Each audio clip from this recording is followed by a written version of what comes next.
আসসালামু আলাইকুম প্রিয় দর্শক, অঙ্গমঞ্চের আলোচনায় আপনাদের সকলকে আমন্ত্রণ জানাচ্ছি। সংসদে ঝড় তুললেন শাহাবুদ্দিন, কিন্তু সত্যিই কি কিছু করার ক্ষমতা আছে তার?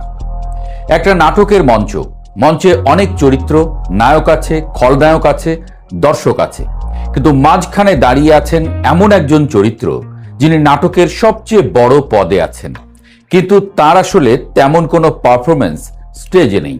আবার তিনি ছাড়া সেই নাটকটিও অচল।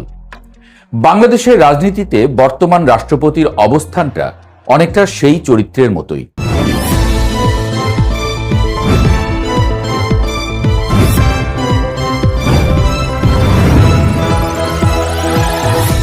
ত্রয়োদশ জাতীয় সংসদের প্রথম অধিবেশন। সংসদ ভবনের ভেতরে তখন এক অদ্ভুত উত্তেজনা। ক্যামেরা, মাইক্রোফোন, সংসদ সদস্যদের ফিসফাস সব মিলিয়ে যেন বড় কোনো নাটকের শুরু। আর সেই নাটকের প্রধান দৃশ্যে উঠে এলেন রাষ্ট্রপতি মোহাম্মদ শাহাবুদ্দিন। কিন্তু ভাষণ শুরু হতেই যেন আগুনে ঘি পড়ল। বিরোধী দলের সদস্যরা ক্ষোভে ফেটে পড়লেন। কেউ প্ল্যাকার্ড তুলে ধরলেন, কেউ চিৎকার করলেন। কারো কারো হাতে লেখা জুলাইয়ের গাদ্দার। সংসদ কক্ষে মুহূর্তেই তৈরি হলো হট্টগোল। আর সেই দৃশ্যের মাঝেই ক্যামেরা গিয়ে থামল আরেকজনের মুখে, তারেক রহমান। তার মুখে ছিল মিটিমিটি হাসি। এখন প্রশ্ন উঠছে, এই রাষ্ট্রপতিকে নিয়ে সরকারের পরিকল্পনা আসলে কি? কারণ বাস্তবতা হলো দেশের অনেক কিছু বদলে গেছে। সরকার বদলেছে, রাজনীতির ভাষা বদলেছে, ক্ষমতার সমীকরণ বদলে গেছে, কিন্তু রাষ্ট্রপতির চেয়ারে এখনো বসে আছেন সেই মানুষটি যাকে নিয়োগ দিয়েছিল আগের সরকার। সেই কারণেই রাষ্ট্রপতি মোহাম্মদ শাহাবুদ্দিন এখন যেন রাজনীতির এক অদ্ভুত দ্বন্দ্বের কেন্দ্রে। মজার বিষয় হলো, একই মানুষকে নিয়ে দুই ধরনের অভিযোগ উঠছে। এক পক্ষ বলছে তিনি আওয়ামী লীগের আমলে তাদের পক্ষে কথা বলেছেন, এমনকি তখনকার বিরোধী দল বিএনপির বিরুদ্ধেও তির্যক মন্তব্য করেছিলেন। আবার এখন সংসদে দেওয়া ভাষণে তিনি আগের সরকারের সমালোচনা করেছেন। ফলে আওয়ামী লীগের সমর্থকদের অনেকেই বলছেন এটা দ্বিচারিতা। এদিকে বিরোধী দলের কিছু সদস্য আবার অভিযোগ তুলেছেন, জুলাই আন্দোলনের সময় যখন ছাত্র জনতার উপর গুলি চলছিল তখন রাষ্ট্রপতি নীরব ছিলেন। তাদের মতে তিনি তখন সরকারের পক্ষেই দাঁড়িয়েছিলেন, তাই সংসদে তার ভাষণ শুনবেন না, এই ঘোষণা দিয়েই তারা ওয়াকআউট করেন। কিন্তু এখানেই আসে আরেকটা বড় প্রশ্ন, যদি এই রাষ্ট্রপতির বিরুদ্ধে এত অভিযোগ থাকে, তাহলে জুলাই আন্দোলনের পর যখন অন্তর্বর্তী সরকারের শপথ হয়েছিল তখন আপত্তি কোথায় ছিল? কারণ এই শপথ অনুষ্ঠান পরিচালনা করেছিলেন এই রাষ্ট্রপতি। সেই অনুষ্ঠানে দেশের প্রায় সব বড় রাজনৈতিক দলের নেতারা উপস্থিত ছিলেন। কেউ কেউ তার কাছ থেকেই শপথ নিয়েছিলেন। তখন যদি রাষ্ট্রপতি নিয়ে এত আপত্তি না থাকে, তাহলে আজ হঠাৎ করে এত বিতর্ক কেন? এই প্রশ্নটাই এখন ঘুরছে রাজনৈতিক মহলে। কিন্তু এই পুরো নাটকের সবচেয়ে বড় রহস্য লুকিয়ে আছে আর এক জায়গায়, রাষ্ট্রপতির ক্ষমতা। বাংলাদেশের সংবিধান অনুযায়ী রাষ্ট্রপতি দেশের প্রধান। শুনতে বেশ শক্তিশালী মনে হয়, তাই না? যেখানে রাষ্ট্রপতি মানেই Putin, Xi Jinping, Donald Trump, সেখানে আমাদের রাষ্ট্রপতি বেশ মলিন, আর যেন কার হাতের পুতুল। তবে এর পেছনে বিষয়টা একটু ভিন্ন। সংবিধানের 56 অনুচ্ছেদ অনুযায়ী রাষ্ট্রপতি প্রায় সব কাজই করেন প্রধানমন্ত্রীর পরামর্শ অনুযায়ী। অর্থাৎ রাষ্ট্রপতি ইচ্ছা করলেই নিজের মতো করে সিদ্ধান্ত নিতে পারেন না। একটা সহজ উদাহরণ দেওয়া যাক। সংসদে রাষ্ট্রপতির যে ভাষণ হয় সেটি সাধারণত সরকারের পক্ষ থেকেই লেখা হয়, মানে রাষ্ট্রপতি শুধু সেটি পড়ে শোনান। আপনারা যারা সংসদে রাষ্ট্রপতির ভাষণ শুনে ট্রল করছেন, সেগুলো কিন্তু তার মনের কথা নয়। এই কারণেই অনেক বিশ্লেষক বলেন বাংলাদেশের রাষ্ট্রপতির পদটা অনেকটা আলংকরিক। নাগরিক ঐক্যের সভাপতি মাহমুদুর রহমান মান্নাও একই কথা বলেছেন। তার মতে রাষ্ট্রপতি যে ভাষণ দিয়েছেন সেটি সরকারের পক্ষ থেকেই তৈরি করা হয়েছে। সাংবিধানিক নিয়ম অনুযায়ী তার সেটি পড়া ছাড়া আর কোনো উপায় নেই। অন্যদিকে ক্ষমতাসীন দলের নেতারাও প্রায় একই কথা বলছেন। বিএনপি সংসদ সদস্য শাহাদাত হোসেন সেলিম বলেছেন, রাষ্ট্রপতির পদটিকে সংবিধান এমনভাবেই নির্ধারণ করেছে, তিনি যখন যে সরকারের অধীনে থাকবেন সেই সরকারের নীতি অনুযায়ী তাকে কথা বলতে হবে। এই কারণে বাংলাদেশের রাজনীতিতে রাষ্ট্রপতির অবস্থান অনেক সময় অদ্ভুত হয়ে যায়। কারণ যখন যে সরকার ক্ষমতায় থাকে, রাষ্ট্রপতিকেও অনেকটা তাদের ইচ্ছা অনুযায়ী চলতে হয়। ইতিহাস দেখলে বিষয়টা আরো পরিষ্কার হয়। 1991 সালে যখন এরশাদের পতনের পর রাজনৈতিক সংকট তৈরি হয়েছিল, তখন অস্থায়ী রাষ্ট্রপতির দায়িত্ব নেন বিচারপতি শাহাবুদ্দিন আহমেদ। তার অধীনে অনুষ্ঠিত নির্বাচনকে তখন সবাই প্রশংসা করেছিল। পরে আওয়ামী লীগ তাকে রাষ্ট্রপতি বানায়। কিন্তু 2001 সালে আওয়ামী লীগ ক্ষমতা হারানোর পর তার বিরুদ্ধেই বিশ্বাসঘাতক শব্দটি ব্যবহার করা হয়েছিল। একই ঘটনা ঘটেছিল বদরুদ্দোজা চৌধুরীর ক্ষেত্রেও। 2001 সালে বিএনপি সরকার গঠনের পর তাকে রাষ্ট্রপতি করা হয়েছিল, কিন্তু 1 বছরের মধ্যেই তাকে সরিয়ে দেওয়া হয়। আর এক রাষ্ট্রপতি ইয়াজউদ্দিন আহমেদকে আওয়ামী লীগ একসময় ইয়েস উদ্দিন বলে ট্রল করত। পরে বিএনপিও তাকে বিশ্বাসঘাতক বলে আখ্যা দেয়। অর্থাৎ বাংলাদেশের রাজনীতিতে রাষ্ট্রপতির ভাগ্য অনেকটা নির্ভর করে ক্ষমতার রাজনীতির উপরে। এই কারণেই অনেক বিশ্লেষক মনে করেন বাংলাদেশে রাষ্ট্রপতি ও প্রধানমন্ত্রীর মধ্যে ক্ষমতার ভারসাম্য থাকা দরকার। বাসদের সাধারণ সম্পাদক বজলুর রশিদ ফিরোজের মতে, বাস্তবে রাষ্ট্রপতির কোনো কার্যকর ক্ষমতা নেই, সব ক্ষমতা প্রধানমন্ত্রীর হাতে কেন্দ্রীভূত। এই পরিস্থিতি বদলাতে হলে সংবিধানে পরিবর্তন দরকার। তাহলে এখন সবচেয়ে বড় প্রশ্ন, এই রাষ্ট্রপতিকে নিয়ে সরকার কি করবে? বাস্তবতা হলো, যতদিন সংবিধান অনুযায়ী তার মেয়াদ শেষ না হয়, ততদিন তাকে সরানো সহজ নয়। কারণ রাষ্ট্রপতিকে অপসারণ করতে হলে সংসদে বিশেষ প্রক্রিয়া অনুসরণ করতে হয়। তাই আপাতত মনে হচ্ছে রাষ্ট্রপতি থাকবেন, বিতর্কও থাকবে, কিন্তু তার ক্ষমতা সেটি থাকবে সীমিত। 2026 সালের 12 ফেব্রুয়ারি গণভোটে হ্যাঁ জয়ের পর রাষ্ট্রপতির ক্ষমতা কিছু ক্ষেত্রে বাড়ার পথ খুলেছে। সংবিধান সংস্কার প্রস্তাব অনুযায়ী রাষ্ট্রপতির নির্দিষ্ট গুরুত্বপূর্ণ নিয়োগ, যেমন জাতীয় মানবাধিকার কমিশন, তথ্য commission, press council, Bangladesh bank, energy regulatory commission নিজস্ব সিদ্ধান্তে করতে পারবেন। এছাড়া ক্ষমতার ভারসাম্য বাড়ানো এবং ভবিষ্যতে দ্বিকক্ষ বিশিষ্ট সংসদে রাষ্ট্রপতির সাংবিধানিক ভূমিকা বিস্তৃত করার সুযোগ তৈরি হচ্ছে। তবে দণ্ডপ্রাপ্ত আসামিদের ক্ষমা বা কিছু সাংবিধানিক ক্ষেত্রে সীমাবদ্ধতা থাকবে। সংক্ষেপে, রাষ্ট্রপতি আর কেবল আনুষ্ঠানিক পদ নয়, কিছু স্বাধীন সিদ্ধান্ত নেওয়ার সুযোগ পাবেন। তবে সেই সুযোগ কখন আসবে আর কে পাবে, তাও এখন নির্ধারিত নয়। যুক্তরাজ্যের 7 বারের পার্লামেন্ট মেম্বার জর্জ ক্যানওয়ে প্রশ্ন ছুড়েছেন, নেতানিয়াহু যদি সত্যি মারা যেয়ে থাকেন, তাহলে ইসরায়েলটা চালাচ্ছে কে? অবস্থাটা বোঝেন একবার। গোটা বিশ্বে ইরান হাইপটা কি তুলেছে দেখেন। মানে, ইরানের হামলায় নেতানিয়াহু আসলে মারা গেছেন নাকি আছেন, তা নিয়ে সন্দেহ খোদ পশ্চিমা থিঙ্ক ট্যাঙ্কারদের।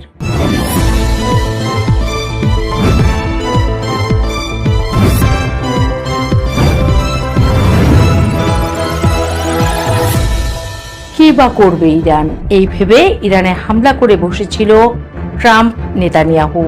কিন্তু 15 দিনে গোটা মধ্যপ্রাচ্যে ইরান যে এমন তুফান তুলবে, ইতিহাস বিজ্ঞানের সবচেয়ে খারাপ ছাত্রটিও তা বোধহয় কল্পনা করেনি। যা হোক, নেতানিয়াহু মারা যাননি, সেটা ফ্যাক্ট চেকে উঠে এসেছে। কিন্তু নেতানিয়াহু যে বেঁচে আছেন নাকি মারা গেছেন, এই সন্দেহ করাটা বুঝিয়ে দিচ্ছে যুদ্ধ কতটা ভয়ঙ্কর প্রতিক্রিয়া জানিয়েছে খামেনির দেশ। মাঠেও তা হাড়ে হাড়ে টের পাচ্ছে ট্রাম্পরা।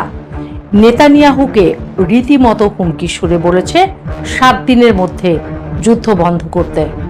যুদ্ধের 15তম দিনে এসে ইরান যেন আরো বেশি অপ্রতিরোধ্য ও বিধ্বংসী হয়ে উঠেছে। ইসরায়েলের ভেতরে তো বটেই, পুরো মধ্যপ্রাচ্য জুড়ে মার্কিন এবং ইসরায়েলি স্বার্থে একের পর এক নিখুঁত হামলা চালিয়ে যাচ্ছে তেহরান। সৌদি আরবে অবস্থিত মার্কিন সামরিক ঘাঁটিতে ইরানের ভয়াবহ ক্ষেপণাস্ত্র আঘাত এনেছে। সেখানে থাকা অন্তত 5টি মার্কিন Boeing KC-135 strato tanker refuelling উড়োজাহাজ মারাত্মকভাবে ক্ষতিগ্রস্ত হয়েছে। এসব উড়োজাহাজ মূলত ইসরায়েলি যুদ্ধ বিমানগুলোকে মাঝ আকাশে জ্বালানি সরবরাহ করার কাজে ব্যবহৃত হতো।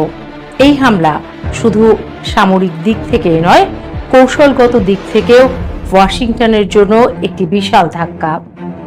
বিশ্লেষকদের মতে মার্কিন সামরিক সরঞ্জাম এভাবে নিখুঁত নিশানায় ক্ষতিগ্রস্ত হওয়া প্রমাণ করে যে ইরানের মিসাইল প্রযুক্তি কতটা উন্নত এবং তাদের গোয়েন্দা নেটওয়ার্ক কতটা সুচারুভাবে কাজ করছে। অন্যদিকে যুদ্ধ সামলাতে ২৫০০ মার্কিন স্থলসেনা ও উভয়চর যুদ্ধ জাহাজ মধ্যপ্রাচ্যের দিকে রওনা দিলেও ইরানের আক্রমণের তীব্রতা এতটুকুও কমেনি।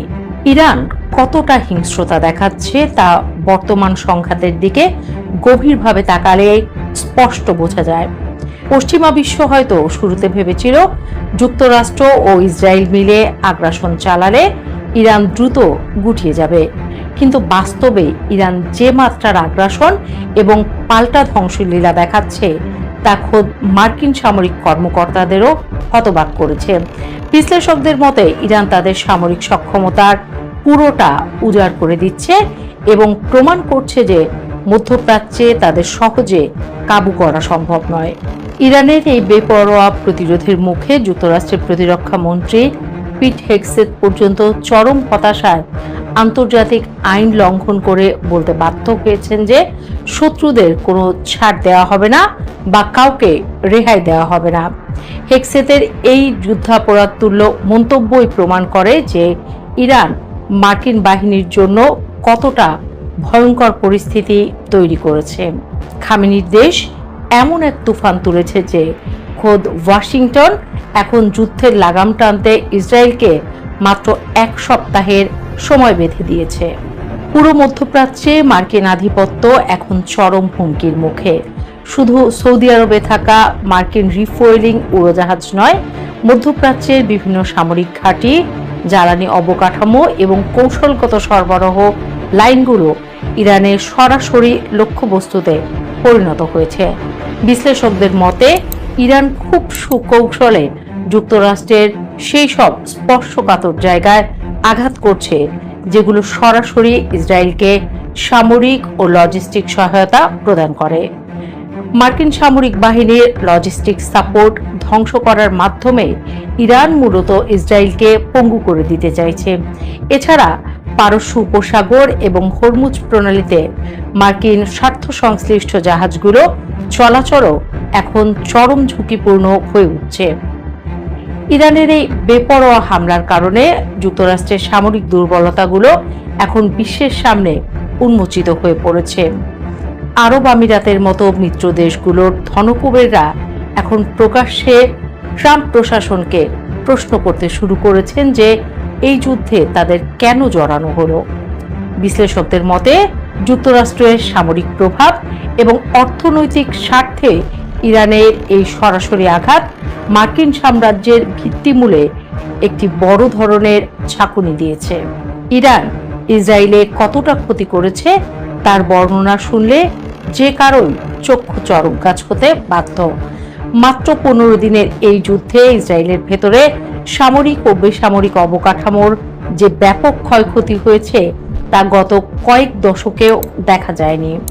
ইরানের একের পর এক ব্যালিস্টিক ও ক্রুজ মিসাইল ইসরায়েলের আয়রন ডোম এবং অন্যান্য আকাশ প্রতিরক্ষা ব্যবস্থাকে ফাঁকি দিয়ে বিভিন্ন শহরে আঘাত এনেছে। ইসরায়েলের প্রধানমন্ত্রী বেনিয়ামিন নেতানিয়াহুর বর্তমান অবস্থা নিয়ে যে ধোঁয়াশা তৈরি হয়েছে সেটি প্রমাণ করে দেশটির অভ্যন্তরীণ নিরাপত্তা ব্যবস্থা ও মনস্তত্ত্ব কতটা ভেঙে পড়েছে। সম্প্রতি এক্স হ্যান্ডেলে শেয়ার করা নেতানিয়াহুর একটি ভিডিও ঘিরে তুমুল আলোচনা শুরু হয়েছে, যেখানে এআই গ্লিচের কারণে তার এক হাতে ৬টি আঙুল দেখা যায়। এই এআই ভিডিও ঘিরে গুজব ছড়িয়ে পড়ে যে নেতানিয়াহু হয়তো আর বেঁচে নেই এবং ইসরায়েলের সরকার এআই দিয়ে তার ভুয়া ভিডিও বানাচ্ছে।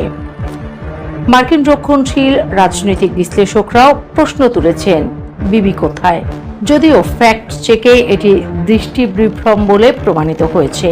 তবে বিশ্লেষকদের মতে এই চরম আতঙ্ক এবং আস্থার সংকট বলে দিচ্ছে ইরানের হামলায় ইসরায়েলের সাধারণ মানুষ ও প্রশাসনের ভেতরে কতটা ভয় ঢুকে গেছে। ইসরায়েলের অর্থনীতির চাকা প্রায় স্থবির হয়ে গেছে এবং সামরিক ঘাঁটিগুলো মারাত্মকভাবে ক্ষতিগ্রস্ত হয়েছে। এদিকে এই যুদ্ধে রাশিয়া এবং চীন কিভাবে ইরানকে সাহায্য করছে তা বৈশ্বিক রাজনীতির এক নতুন মেরুকরণের স্পষ্ট ইঙ্গিত দিচ্ছে। একদিকে রণাঙ্গনে যখন যুদ্ধ চলছে, অন্যদিকে জাতিসংঘের নিরাপত্তা পরিষদে ইরানকে রক্ষা করার জন্য শক্ত ঢাল হয়ে দাঁড়িয়েছে বেইজিং ও মস্কো। যুক্তরাষ্ট্রের আনা যে কোনো ইরান বিরোধী নিষেধাজ্ঞা তা প্রস্তাবে আটকে দিচ্ছে দেশ দুটো। নিরাপত্তা পরিষদে চীনের প্রতিনিধি সরাসরি ওয়াশিংটনকে এই সংকটের উস্কানিদাতা হিসেবে অভিহিত করেছেন। এর পাশাপাশি রণাঙ্গনে পশ্চিমাদের মাথা ব্যথা বাড়াচ্ছে রাশিয়া। মার্কিন প্রেসিডেন্ট ডোনাল্ড ট্রাম্প নিজেই স্বীকার করেছেন যে রাশিয়ার প্রেসিডেন্ট ভ্লাদিমির পুতিন সম্ভবত ইরানকে কিছুটা সহায়তা করছেন। মার্কিন সামরিক জাহাজ ও উড়োজাহাজগুলোর নিখুঁত ভৌগোলিক অবস্থান এবং গোয়েন্দা তথ্য রাশিয়া ইরানের হাতে তুলে দিচ্ছে বলে খবর বেরিয়েছে। বিশ্লেষকদের মতে রাশিয়া এবং চীনের এই প্রচ্ছন্ন এবং সরাসরি সহায়তা ইরানকে মানসিকভাবে আরও আত্মবিশ্বাসী করে তুলেছে। ওয়াশিংটন যখন আন্তর্জাতিক অঙ্গনে ইরানকে একঘরে করার চেষ্টা করছে, ঠিক তখনই পরাশক্তি রাশিয়া ও চীন ইরানের পাশে দাঁড়িয়ে যুক্তরাষ্ট্রের সেই প্রচেষ্টা রীতিমতো জল ঢেলে দিয়েছে। পশ্চিমাদের জন্য সবচেয়ে বড় চপেটাঘাত হয়ে এসেছে ইরানের একটি যুগান্তকারী অর্থনৈতিক সিদ্ধান্ত। ইরান ঘোষণা দিয়েছে যে তারা এখন থেকে চীনা মুদ্রা ইউয়ানে বিনিময় করলে তবেই তেল রপ্তানি করবে। দশকের পর দশক ধরে বিশ্ববাজারে তেলের বাণিজ্য মার্কিন ডলারে নিয়ন্ত্রিত হয়ে আসছে, যা যুক্তরাষ্ট্রের বৈশ্বিক অর্থনৈতিক আধিপত্যের অন্যতম মূল ভিত্তি। কিন্তু ইরানের এই সিদ্ধান্ত সেই আধিপত্যের মূলে সরাসরি কুঠারাঘাত করেছে। বিশ্লেষকদের মতে ইউয়ানের তেল বিক্রির এই পদক্ষেপ শুধু একটি সাধারণ অর্থনৈতিক লেনদেন নয়, এটি পশ্চিমা অর্থনৈতিক ব্যবস্থার বিরুদ্ধে রীতিমতো যুদ্ধ ঘোষণা। ডলারের উপর থেকে নির্ভরতা কমিয়ে চীনা মুদ্রাকে আন্তর্জাতিক বাণিজ্যে প্রতিষ্ঠিত করার যে স্বপ্ন বেইজিং দীর্ঘকাল ধরে দেখছে, ইরানের এই পদক্ষেপ তাকে বহু গুণে ত্বরান্বিত করবে। যুক্তরাষ্ট্র যখন অর্থনৈতিক নিষেধাজ্ঞার ভয় দেখিয়ে ইরানকে কাবু করতে চাইছে, তখন ডলারকে পাশ কাটিয়ে ইউয়ানে তেল বাণিজ্যের এই ঘোষণা এক বিরাট চপেটাঘাত।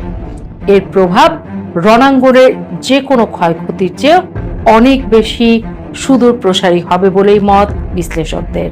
ইউয়ানে তেল রপ্তানির চুক্তির মাধ্যমে ইরান এবং চীনের মধ্যকার অর্থনৈতিক ও কৌশলগত সম্পর্ক এমন এক উচ্চতায় পৌঁছেছে যা ভাঙা পশ্চিমাদের পক্ষে প্রায় অসম্ভব। জাতিসংঘের নিরাপত্তা পরিষদে চীনের জোরালো কূটনৈতিক সমর্থন এবং অর্থনৈতিকভাবে ইরানের পাশে দাঁড়ানোর এই নীতি প্রমাণ করে যে বেইজিং এখন তেহরানের সবচেয়ে বড় ভরসার জায়গা। বিশ্লেষকদের মতে ইরান অত্যন্ত সুকৌশলে চীনকে নিজেদের অঘোষিত মিত্র বানিয়ে ফেলেছে। মধ্যপ্রাচ্যে যুক্তরাষ্ট্রের একচ্ছত্র আধিপত্য খর্ব করতে চীনেরও ঠিক এমন একজন শক্তিশালী এবং বেপরোয়া অংশীদার প্রয়োজন ছিল, যে যুক্তরাষ্ট্রের চোখে চোখ রেখে কথা বলতে পারে। ইরান ও চীনের এই মেলবন্ধন প্রমাণ করে যে বর্তমান বিশ্ব ব্যবস্থা আর ওয়াশিংটনের এককেন্দ্রিক নিয়ন্ত্রণে নেই। পশ্চিমা বিশ্ব, বিশেষ করে যুক্তরাষ্ট্র ও ইসরায়েল, এখন শুধু ইরানের সামরিক বাহিনীর বিরুদ্ধেই লড়ছে না, বরং তাদের লড়তে হচ্ছে রাশিয়া ও চীনের মতো পরাশক্তিগুলোর বিশাল ছায়ার বিরুদ্ধেও। আর ঠিক এখানেই ইরানের সবচেয়ে বড় কূটনৈতিক ও কৌশলগত বিজয় অর্জিত হয়েছে।